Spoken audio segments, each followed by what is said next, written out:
আনিনি আনিনি শোন, এখন বই খুলবি না, আগে দুধটা খাবি তারপরে বই খুলবি, ঠিক আছে? না মাম্মা, আমি আর রোজ রোজ দুধ খাবো না, আমার দুধ খেতে ভালো লাগে না। হ্যাঁ, এটা বললে হয় নাকি? দুধ খেতে ভালো লাগে না, এটা একটা কথা হলো? রোজ রোজ দুধ খাবে না মানে কি? এটা কি কথা হলো? হ্যাঁ, দুধ খেলে জানিস কত মাথায় বুদ্ধি হয়? আমার ঠাকুর আমাকে ছোটবেলা থেকে রোজ প্রত্যেক দিন যখন স্কুলে পড়তাম দুধ খাওয়াতো। দুধ না একদিন না খেলেই বকাবকি করতো। দুধ খুললেই তো ব্রেন খোলে, এমনিতেই তো পড়াশোনা মনে রাখতে পারিস না কিছু। দুধ খাবি রোজ, তবেই ব্রেনটা খুলবে। এমনিতে কিছু মনে থাকে না, ঘটে বুদ্ধি নেই, সারাদিন পড়িয়ে পড়িয়ে আমার মাথা খারাপ হয়ে যাচ্ছে, তবে বলে দুধ খাবেন না উনি। নে ধর দুধ খা, ঢকঢক করে দুধটা খেয়ে তারপর পড়তে পার। কিভাবে জব্দ করতে হয় না মেয়ে, আমার সেটা খুব ভালো করে জানা আছে, বুঝলি তো?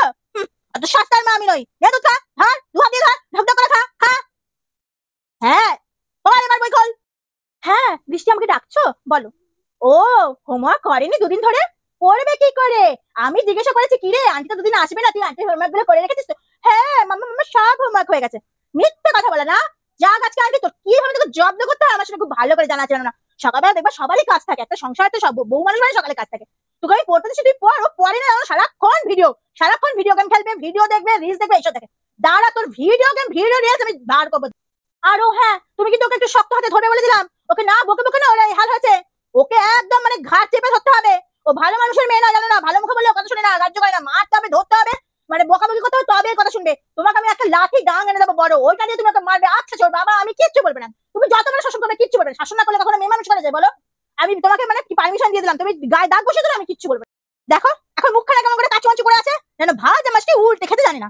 দাঁড়া তোর কিভাবে ভাজা মাছ উল্টে খেতে জানতে হয় না, সেটা আমি তোকে ভালো করে জানিয়ে দেবো। দাঁড়া, আর তোর পা আছে না, পা হ্যান্ডেলে বার করে দেবো। দাঁড়া তোর মজ আমি বুঝিয়ে দেবো। তুমি তো জানো না আমাদের ফ্যামিলিতে এত ভালো পড়াশোনা কালচার না। ওর পাপা, ওর কাকা, ওর ঠাকুমা, আমি, মানে যে যখন সময় পাই, 24 ঘন্টা পড়ায়। 24 ঘন্টা পড়াই। কেউ দোকান থেকে এসে পড়াচ্ছে, কেউ ওর ঠাকুমা তো মানে কাজ করতে করতে রান্না করে এই পড়া ধরে হয়তো ভাইকে সামলাচ্ছে, আমি পড়াচ্ছি। মানে পড়াশোনার কালচার আমাদের ফ্যামিলিতে প্রচুর ভালো গো, প্রচুর ভালো। অন্যান্য ফ্যামিলি যেমন অতটা কালচার নেই পড়াশোনা, আমাদের প্রচুর কালচার পড়াশোনা। সারাক্ষণ 24 ঘন্টা মেয়ে পড়ে, যে যখন সময় পায় পড়ছে। তাও মানে মেয়েকে একদম ঘাট ধরে রাখি বলে না মেয়ের জব্দ। মেয়ে যদি আমি হাল ছেড়ে দিতাম না, ও মানে একদম জিরো জিরো, সব সাবজেক্টে জিরো পেতো। মানে আমরা সবাই ঘাট চেপে পড়াই বলে ও ওইটুকুনি ভালো নাম্বার তুলতে পারে, জানো তো?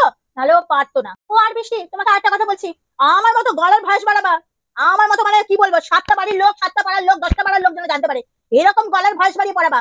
আমাদের কেউ কিচ্ছু বলবে না তুমি যদি জোর গলায় কথা বলো, তবেই কিন্তু ও জব্দ হবে। তুমি যদি মিউ মিউ করে না, ওই একটু তোমাকে গাজ্জই করবে না, জানো না? আমার মতো একদম দজ্জাল খানদানি হতে হবে তোমাকে, ও তবে জব্দ হবে। যেরকম কুকুর সেরকম মুগুরগিরি করতে হবে। আমার কাছে সোজা কথা, আমার কাছে স্পষ্ট কথা, স্পষ্ট কথা কষ্ট নেই, স্পষ্ট কথা বলতে ভীষণ ভালোবাসি। একদম তেজস্বী রূপ, আসল রূপ বার করে দেবা, বলে দিলাম। এরকম ভাবে পড়াবা, তাহলে ও হবে জব্দ, নাহলে কিন্তু হবে না। আমি সারাক্ষণ ওর সময় দজ্জালগিরি করি, সারাক্ষণ দজ্জালগিরি, 24 ঘন্টা দজ্জালগিরি করি, তবে ও গিয়ে ভালো নাম্বার পায়। নয়তো ও একটা ভালো নাম্বার তুলতে পারতো না, আমি বলে দিচ্ছি। একদম মানে 10 বাড়ি 100 বাড়ির লোকজন জানতে পারে, সারা পাড়ার লোকজন তোমার গলার আওয়াজ পায়, এরকম গলার ভয়েস বার করবে, ঠিক আছে? এবার থেকে